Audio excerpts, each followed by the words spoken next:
అండి, నమస్తే. నేను మీ Suma. Welcome back to our channel honey foods and logs. ఈరోజు మన ఛానల్లో పిల్లలకి ఎంతో ఇష్టమైన చాక్లెట్ కుల్ఫీని ఈజీగా ఇంట్లోనే ఎలా ప్రిపేర్ చేసుకోవాలో చూద్దామండి. ఇక్కడ నేను 3/4 లీటర్ పాలు తీసుకున్నానండి. అంటే 750 ml పాలు, ఫుల్ క్రీమ్ పాలు తీసుకున్నానండి. గేదె పాలైనా మనం ప్యాకెట్ పాలు తీసుకున్న చిక్కటివి తీసుకోవాలండి. ఇప్పుడు ఇందులో నుంచి 3 టేబుల్ స్పూన్స్ పాలని వేరే బౌల్లోకి తీసుకోవాలి. నెక్స్ట్ స్టవ్ మీద ఇలా మందంగా ఉన్న ఒక బాండిని పెట్టుకొని అందులోకి 1 టేబుల్ స్పూన్ వాటర్ని యాడ్ చేసుకొని అప్పుడు పాలను వేసుకోవాలండి. అలా అయితే మనకి పాలు అనేవి అడగంటకుండా ఉంటాయి 1 టేబుల్ స్పూన్ వాటర్ వేసుకోవడం వల్ల. ఇప్పుడు మనం ముందుగా పక్కన పెట్టుకున్న 3 టేబుల్ స్పూన్స్ పాలలోకి 1 టేబుల్ స్పూన్ కార్న్ఫ్లోర్ని అలాగే 2 టేబుల్ స్పూన్ మిల్క్ పౌడర్ని వేసి ఉండలు లేకుండా ఇలా పాలని క్రీమీగా మిక్స్ చేసి పక్కన పెట్టుకోవాలి. ఒకవేళ మీ దగ్గర మిల్క్ పౌడర్ లేకపోతే స్కిప్ చేసి 1 టేబుల్ స్పూన్ కార్న్ఫ్లోర్ వేసుకుంటే సరిపోతుందండి. నెక్స్ట్ స్టవ్ మీద మరిగించుకుంటున్న పాలపైన ఇలా మీగడ కడుతుంది కదండి, ఆ మీగడంతా కూడా పాలల్లోకి మిక్స్ చేసుకుంటూ పాలను మరిగించుకోవాలండి. పాలు ఇలా 2 పొంగులు వచ్చిన తర్వాత ఇప్పుడు ఇందులోకి 1/2 కప్పు షుగర్ని వేసుకోవాలి. అంటే 5 టేబుల్ స్పూన్ షుగర్ అయితే సరిపోతుందండి కరెక్ట్గా స్వీట్నెస్. షుగర్ అంతా కూడా మెల్ట్ అయిపోయి పాలు మనకి పావు వంతు తగ్గాలండి. మనం వేసుకున్న 3/4 లీటర్ పాలలోంచి పావు లీటర్ పాలు తగ్గి పాలు ఇలా క్రీమీగా వచ్చాక అప్పుడు ముందుగా మనం మిక్స్ చేసి పెట్టుకున్న కార్న్ఫ్లోర్ పాలని యాడ్ చేసుకోవాలండి. ఒకవేళ మీరు మిల్క్ పౌడర్ యాడ్ చేయనట్లయితే పాలు హాఫ్ వంతుకి తగ్గేలా చూసుకోండి, అప్పుడు కరెక్ట్గా సరిపోతుంది. మిల్క్ పౌడర్ వేస్తే పావు వంతు తగ్గితే సరిపోతుందండి పాలు. నెక్స్ట్ ఇందులోకి 1 టీ స్పూన్ ఇలాచి పొడి అలాగే 1 టేబుల్ స్పూన్ డ్రై ఫ్రూట్స్ని వేసి పాలలోకి ఇలా మిక్స్ చేసుకోవాలి. ఇలా అంచులమ్మటి మీగడని కూడా స్క్రాప్ చేసుకుంటూ మిక్స్ చేసుకోవాలండి. పాలు ఇలా క్రీమీగా వచ్చాక ఇప్పుడు ఇందులోకి 2 tablespoon cocoa powder add చేసుకోవాలండి. మీ దగ్గర కోకో పౌడర్ లేకపోతే కోకో పౌడర్ని స్కిప్ చేసి డైరీ మిల్క్ చాక్లెట్ని యాడ్ చేసుకోండి, బాగుంటుంది.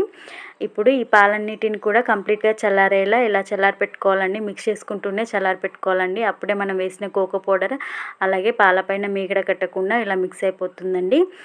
ఇలా కంప్లీట్గా చల్లారిపోయిన ఈ పాలని మిక్సీ జార్లోకి యాడ్ చేసుకోవాలండి. మిక్సీ జార్లోకి యాడ్ చేసుకున్న తర్వాత ఇప్పుడు ఇందులో 1/2 కప్పు ఫ్రెష్ క్రీమ్ కానీ పాల మీద మీగడని కానీ యాడ్ చేసుకొని, నేను ఇక్కడ పాల మీద మీగడని యాడ్ చేశాను. అలాగే 2 డ్రాప్స్ వెనిలా ఎసెన్స్ యాడ్ చేశానండి, ఐస్ క్రీమ్ ఫ్లేవర్ బాగుంటుందని.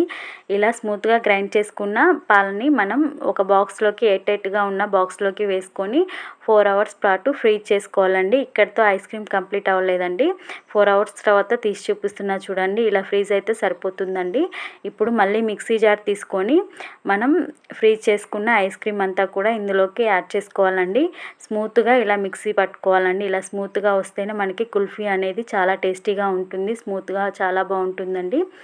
ఇప్పుడు మనం మిక్సీ పట్టుకున్న ఈ బ్యాటర్ అంతా కూడా ఒక బౌల్లోకి వేసుకొని అందులోకి 1 టేబుల్ స్పూన్ సన్నగా తరిగిన డ్రై ఫ్రూట్స్ని వేసుకోండి.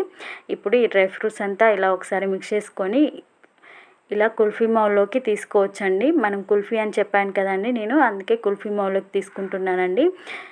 ఇలా కుల్ఫీ మౌల్ లేకపోయినా కూడా ఇంట్లో మనకి గ్లాసెస్ ఉంటాయి కదండి, గ్లాసెస్లో కూడా చేసుకోవచ్చండి.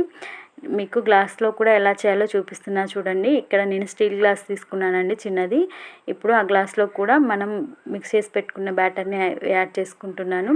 కుల్ఫీ మౌల్కి ఇలా మూతలు వచ్చాయండి, మూతల్ని పెట్టుకొని ఇప్పుడు మనం గ్లాస్లో వేసుకున్న ఐస్ క్రీమ్ మిక్చర్ ఉంది కదండి, ఆ మిక్చర్కి ఇలా క్లింగ్ ర్యాప్ కానీ అల్యూమినియం ఫాయిల్ కానీ ఉంటే పెట్టుకోండి. నా దగ్గర అల్యూమినియం ఫాయిల్ లేదండి, క్లింగ్ ర్యాప్ వేశాను. ఇప్పుడు ఇవన్నీ కూడా ఓవర్ నైట్ ఫ్రీజ్ చేసుకుంటున్నానండి. 8 అవర్స్ పాటు ఫ్రీజ్ చేసుకోవాలి, లేదా ఓవర్ నైట్ చేసి పెట్టుకుంటే మనం మార్నింగే తినడానికి చాలా బాగుంటుందండి. ఇలా ఐస్ క్రీమ్ స్టిక్ని నెమ్మదిగా గుచ్చి ఇలా రఫ్ చేసి తీయొచ్చు, లేదా ఇలా 5 సెకండ్స్ వాటర్లో ఉంచి రఫ్ చేసామంటే ఈజీగా ఊడొచ్చేస్తుందండి ఐస్ క్రీమ్. చూడండి కుల్ఫీ ఎంత బాగా వచ్చిందో, పిల్లలు చాలా ఇష్టంగా తింటారండి. తప్పకుండా ఒకసారి ట్రై చేయండి, చాలా బాగుంటుంది. చూడండి ఇలా స్టీల్ గ్లాస్లో చేసింది. మన దగ్గర స్టిక్స్ లేకపోయినా కూడా స్పూన్ని ఇలా వెనక్కి తిప్పి పెట్టామంటే ఈజీగా వచ్చేస్తుందండి ఐస్ క్రీమ్ గ్లాస్లో నుండి కూడా. తప్పకుండా ఒకసారి ట్రై చేసి చూడండి, చాలా టేస్టీగా ఉంటుంది. పిల్లలు చాలా బాగా ఎంజాయ్ చేస్తూ తింటారండి కుల్ఫీలని. చాక్లెట్ ఫ్లేవర్ అంటే ఎవరికి నచ్చో చెప్పండి, చాలా బాగా తింటారండి. ఓకే అండి, మీకు వీడియో నచ్చితే ప్లీజ్ లైక్ చేయండి, షేర్ చేయండి, సబ్స్క్రైబ్ చేసుకోండి.